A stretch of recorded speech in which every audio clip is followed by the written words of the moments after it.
Hello and welcome to yet another graph problem. Let us look at the problem statement. We are given the map of a labyrinth and our task is to find the path from start to end. We can walk left, right, up and down.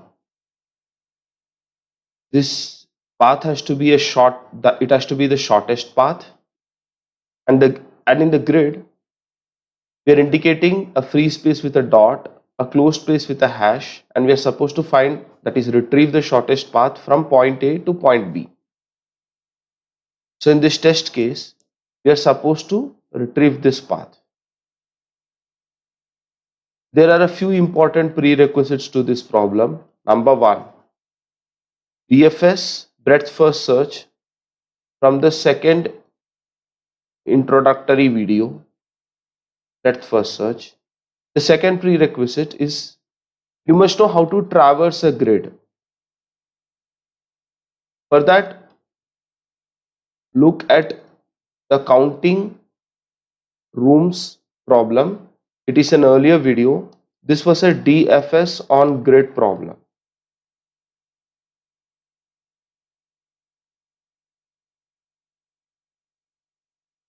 So if you are supposed to find the path from A to B conventionally, this is labeled 0, A is labeled 0, distance 0, B, C, D all get assigned distance 1, E gets assigned distance 2 and F gets assigned distance 3. This is a conventional DFS. So let us see how conventional BFS. So let us see how BFS works on a grid. So this is a grid. Let us try and do BFS from 4, 4. So 4, 4. This is our starting point. Let us go ahead and do a BFS. So we can reach 3, 4 in 1 unit distance. We can reach 4, 3 in 1 unit distance. We can reach 5, 4 in 1 unit distance. And we can reach 4, 5 in 1 unit distance. In other words, we can decrement the row coordinate or the column coordinate, or we can increment the row coordinate or the column coordinate. 3, 4, 5, 4, 4, 5, 4, 3, etc. Similarly, if you have to find all the locations where we can get in 2 units distance, that would be 2, 2, 2 here. 3 units distance would be. So as you can see, we'll be radiating in form of a rhombus. Beg your pardon, this should be 3. So there is this rhombus like pattern.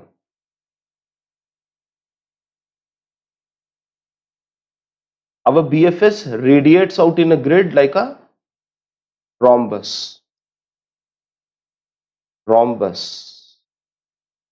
Okay. So this is how we do a BFS on a grid.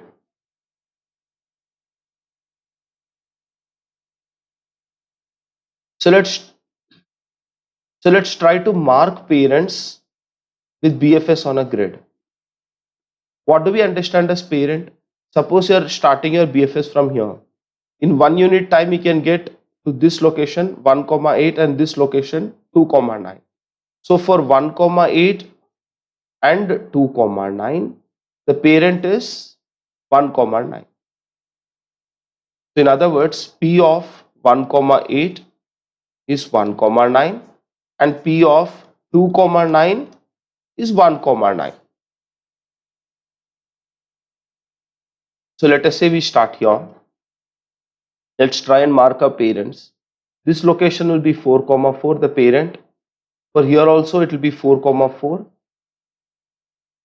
Likewise, if you have to find the parent for this location 3, 3, the answer would be, it could either be 4, 3 or it could be 3, 4. So for this, the parent could be 4, 3 or it could be 3, 4. Either ways it doesn't matter, because either ways we can get here in 2 units distance. We can either get like this or like this. So this is also an important concept. We'll have to learn to mark parents with BFS on a grid. This is important for path retrieval. Otherwise, you'll be able to understand the distance but not actually retrieve the whole path. So let's apply all these concepts and try to find the path from A to B. So we know that we can get to this location in 1 unit distance. We can get here in 2 unit distance. We can get to this point in 3 units of distance. Here 4, 5, 6, 7, 8. So we can get from A to B in 8 units of distance. Try to find a shorter path. You won't be able to. So similarly, while we do that, we are also supposed to mark the parents. So the parent of this location would be A. The parent of this location would be this fine location right here. Let me go ahead and mark parents. So the advantage is, once I finish these operations, I can start with location B and I can keep tracking the parents iteratively. I can keep doing this until I get A. And if I reverse this whole thing, this is a theme we have seen very frequently. You reverse this whole thing and then you get the path. It will be a little bit more clear when we look at the implementation. For the implementation, n nodes, m edges, we are recording the path in form of a vector of pair of integers. Okay, why are we doing this? This is to record the left, right, up and down locations.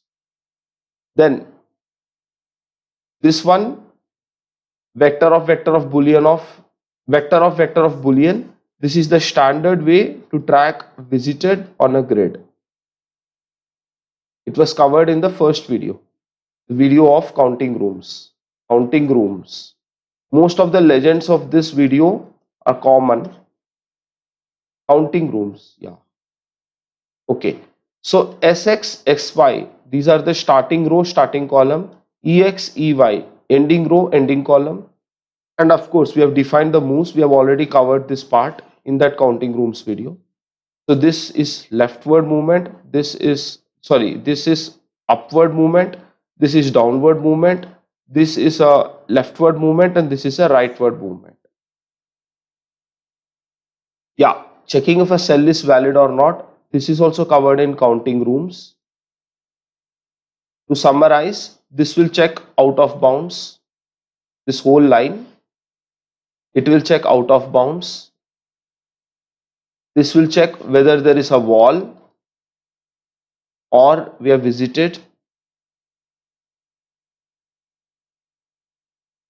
If it is within bounds, if it is not a wall, and if we have not visited, if all these three conditions are false, then we will return true. Then we will perform BFS on grid to get the solution. So we keep on recording moves and we record the whole path in our path vector, and this is somewhat implementation heavy, so I request you to go through the implementation. Personally, I don't like grid problems because they're implementation heavy. So with this, I am about to end this video. Let us go ahead and make a submission and see if we get accepted.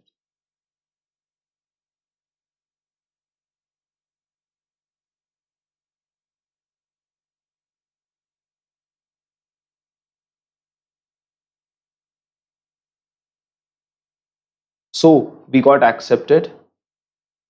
Thank you very much for watching this video. Please subscribe to my channel for more such videos. In fact, the concepts I'll be teaching you will be far more advanced than this one. This was a fairly trivial problem. Press the bell notification icon to get notified when I post new videos. Thank you very much. Have a great day.